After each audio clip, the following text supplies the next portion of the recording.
Radhe Radhe. Hi friends, அனைவருக்கும் வணக்கம். எல்லோரும் எப்படி இருக்கீங்க ஃப்ரெண்ட்ஸ்? நல்லா இருக்கீங்களா? அம்மா வந்து திடீர்னு வீடு கழுவிட்டு இருக்கும்போது கீழே விழுந்துட்டாங்க. கால் சறுக்கி அது கிரைண்டர் பக்கத்துலேயே விழுந்துட்டாங்க. அதனால் கிரைண்டரில் வந்து நல்லா இடிச்சுக்கிட்டாங்க. நல்லா வீங்கிடுச்சு. ஆக்சுவலாக ரொம்ப வலிக்குது. கொஞ்சம் உடனே வீங்கின மாதிரி இருக்கிறதுனால கொஞ்சம் பயமாக இருக்குது.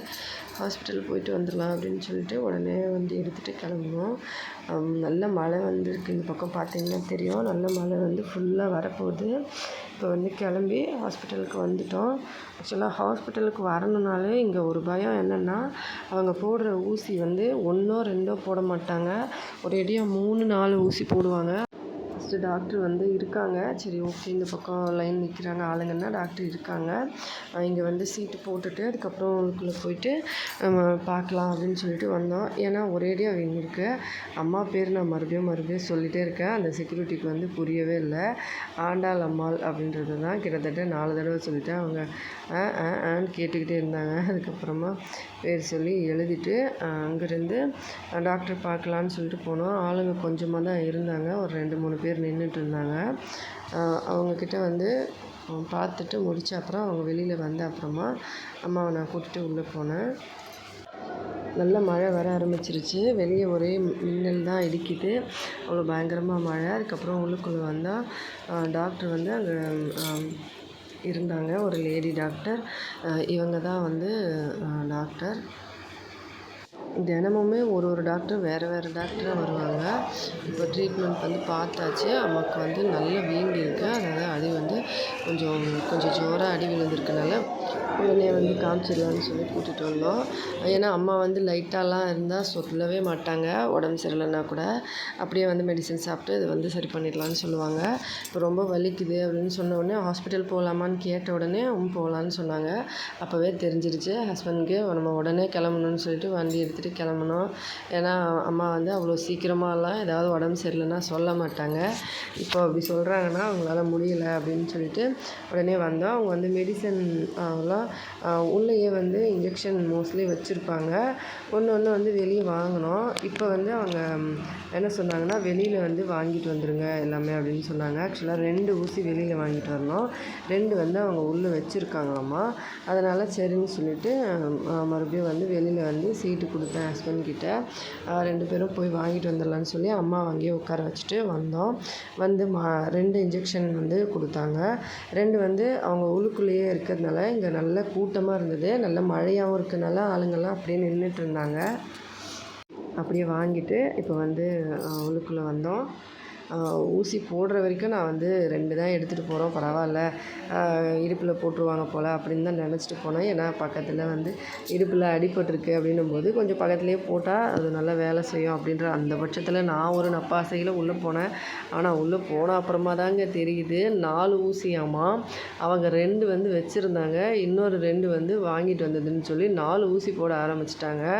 அம்மாவை பார்க்கவே மனசு ரொம்ப கஷ்டமாயிடுச்சு. என் ஹஸ்பண்ட் வந்து உடனே வந்து நான் வெளியிலேயே நிற்கிறேன், நீயே பார்த்துக்குன்னு சொல்லிட்டு அவர் வெளியிலே போய் நின்றுட்டார். அவ்வளோ கஷ்டமாயிடுச்சு. ஊசி வந்து அவங்க போட அன்றைக்கி எனக்கு ஊசி போடும்போதும் அவர் உள்ளுக்குள்ளே வரல. ஏன்னா இங்கே ஊசி போட்டாலே ரொம்ப வந்து ஒரு மாதிரியாக பண்ணிடுவாங்க. 2 ஊசி ஆக்சுவலாக இடுப்பில் போட்டாங்கங்க. சரி, அதோட முடிச்சிட்டாங்கன்னு பார்த்தா அதுக்கப்புறம் தான் கையில் ஒரு ஊசின்னு சொன்னாங்க. சரி, கையிலன்னு சொன்னோடனே நமக்கு ஷோல்டர் பகுதியில் போடுவாங்க இல்லையா, அந்த மாதிரி ஒரு ஊசி போட்டாங்க. சரின்னு சொல்லி கையில் ஒரு ஊசி போட்டுட்டு அதுக்கப்புறமா சரி இன்னொரு ஊசி போடணுன்னு சொன்னோடனே இந்த ஊசியை மறுபடியும் எங்கே போட போகிறாங்க பார்த்தா அதுதான் மெயின் ஊசி, நரம்பில் போட ஆரம்பிச்சிட்டாங்க. இது வந்து சின்ன சைஸில், இது வந்து கையில் தான் போட்டாங்க இந்த மாதிரி. ஆனால் பார்க்கவே மனசே ஒரு மாதிரியாக இருந்துச்சு. அம்மா கத்தும்போது ஆக்சுவலாக இந்த ஊசியெல்லாம் பரவாயில்ல, நம்ம நார்மலாக ஊசி போடுறது தான். அது வந்து உடம்பு சரியில்லைனாலே நமக்கு கஷ்டமாக இருக்கும். அந்த டைமில் ஊசி போடுறது அது ஓகே. ஆனால் இது பிரெயினுன்னு சொன்னோடனே அம்மாவுக்கு வந்து புரியவே இல்லை. என்னன்னு கேட்டாங்க. இந்த மாதிரி கையில் போடுவான்னு சொன்னோன்னே அலற மாதிரி ஆயிட்டாங்க. அப்புறமா சரி வேறு வழியே இல்லைம்மா, இல்லைன்னா ரொம்ப ஏதாவது வீங்கிடுச்சுன்னா அப்புறம் கஷ்டமாயிடும் அப்படின்னு சொல்லிட்டு அப்படியே வந்து நான் பிடிச்சிக்கிறேன்னு சொல்லிட்டு கையை பிடிச்சிக்கிட்டேன். ஒரு சின்ன பொண்ணெல்லாம் ஊசி போட வந்து அழுதுட்டு ஓடியே போயிட்டாங்க. போட்டுக்க மாட்டோம்னு சொல்லி அவங்க வந்து நான் வேறு ஹாஸ்பிட்டல் போகிறோன்னு சொல்லிட்டு போயிட்டாங்க. ஆக்சுவலாக வேறு ஹாஸ்பிட்டல் போனாலும் இங்கே மோஸ்ட்லி இப்படி தாங்க போடுவாங்க.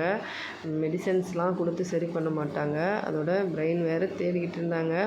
அம்மா வேறு ரொம்ப ஒல்லியாக இருக்கிறதுனால பிரெயினும் வந்து சரியாக தெரியல. ஆக்சுவலாக அவங்க வந்து சாப்பிடவும் இல்லை.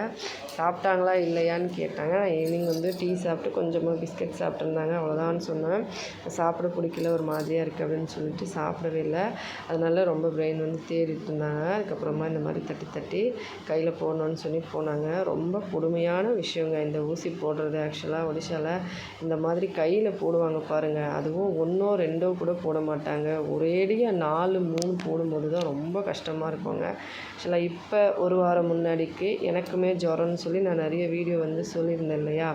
அப்போ வந்து எனக்குமே ஊசி போடும்போது இந்த மாதிரி தான் ஒரு ஊசி போட்டாங்க. நான் கையில் வந்து பிளாஸ்டர் அது பேண்டேஜ் மாதிரி ஒட்டியிருந்தேன், பார்த்துருப்பீங்க. எனக்கு வந்து கையில் ஒரு ஊசியும் இடுப்பில் 2 ஊசியும் போட்டிருந்தாங்க. மொத்தமாக 3 ஊசி போட்டாங்க. இந்த மாதிரி தாங்க இங்கே ஊசியெல்லாம் போடுவாங்க. போடும்போதே நமக்கு ஒரு மாதிரி ஆகிடும். மோஸ்ட்லி வந்து நம்ம நோயற்ற வாழ்வே குறைவற்ற செல்வம்னு நினைக்கிறது ரொம்ப பெரிய விஷயங்க. அது வந்து நோய் வரும்போது தான் நமக்கு அதோட இது தெரியும். பாருங்கள், எல்லா இடத்துலையும் கையில் தான் போட்டுக்கிட்டு இருக்காங்க. அங்கே ஒரு லேடிஸ்க்கும் அப்படி தான் போட்டுட்ருக்காங்க. ஒரு சின்ன பொண்ணு வந்து அழுது அழுது போதும் போதும் விட்டுருங்கன்னு சொல்லி அழுதுட்டு போயிடுச்சு, வரவே இல்லை. அதுக்கப்புறம் அம்மாவை வெளியில் கூட்டிகிட்டு வந்த அப்புறமா சரி போகலான்னு பார்த்தா ஹஸ்பண்ட் வந்து இல்லை, கொஞ்சம் நேரம் உட்காரட்டும், டயர்டாக இருக்கும், ஒரு அரை மணி நேரம் உட்காரட்டும், அதுக்கப்புறமா போகலாம் அப்படின்னு சொன்னார். ஏன்னா அப்புறமா மயக்கம் வந்துடும், ஒரேடியாக 4 ஊசி போட்டிருக்காங்களே அப்படின்னு சொல்லி. அதுக்கப்புறமா இல்லை, பசங்க வந்து வீட்டில் தனியாக இருக்காங்க அப்படின்னு சொல்லிட்டு வந்துட்டோம். மழை கொஞ்சம் நின்ன உடனே அப்புறமா வீட்டுக்கு வந்தோம். பாருங்கள், இங்கே தான் வந்து விழுந்துட்டாங்க. ஆக்சுவலாக இந்த கிரைண்டர் கூட பாருங்கள், இந்த பக்கம் இப்படி சப்பையாக இருக்குது. இப்படி சப்பையாகி இது கொஞ்சம் லைட்டாக தூக்குன மாதிரி ஆகிடுச்சு. ஆக்சுவலாக இப்போ நான் வந்து மாவு அரைச்சிட்ருக்கேன். இந்த டைமில் வந்து வீட்டுக்கு வந்து நான் சாப்பாடெலாம் செஞ்சு டீலாம் போட்டு எல்லா வேலையும் முடித்து அதுக்கப்புறமா மாவாட்ட ஆரம்பிச்சிட்டேன். அது வந்து இந்த இடம் தாங்க அப்படியே வளைஞ்சிருக்கு. வீடு கழுவ வேண்டாம் நான் சொன்னேன், மழையாக இருக்குமா வீடெல்லாம் கழுவ வேணாம், இருக்கட்டும்னு சொன்னேன். இல்லை, நம்ம மாவாக இருக்கிறதுனால இந்த இடத்துல கொஞ்சம் அங்கங்கே மாவாக இருக்குதுன்னு சொல்லிட்டு கழுவுறேன்னு சொல்லி அந்த கல் எடுத்து, ஆக்சுவலாக நல்ல வேலைங்க, கல் எடுத்து கீழே வச்சுட்டு அதுக்கப்புறமா தண்ணி வந்து கீழே ஊற்றி பெருக்கியிருக்காங்க. அப்படியே ஸ்லிப் ஆகி அந்த இடத்துல வந்து இடுப்பு வந்து இடிச்சுக்கிட்டு அப்படியே வந்து கீழே உட்காந்துட்டாங்க. ரைட் சைடில் இடுப்புக்கு மேலே 2 இடத்துல அப்படியே வீங்கிடுச்சு, பக்கத்தில் அப்படியே வந்து தேய்ச்சிக்கிட்டு இருக்கு. அதனால் அது விழுந்த வேகத்துக்கு உடனே வந்து ரொம்ப கஷ்டமாக இருக்குது. மத்தியானத்துலேருந்து அப்படி தான் ஒரு மாதிரியாக இருந்தது. சரி, நமக்கு வந்து நம்ம ரொம்ப பெயினாக இருக்கனால உடனே ஹாஸ்பிட்டல் வந்து ஒரு 6:30 மணி மேலே போயிட்டு காமிச்சிட்டு அப்படியே கூட்டிகிட்டு ஊசி போட்டு வந்தோம்.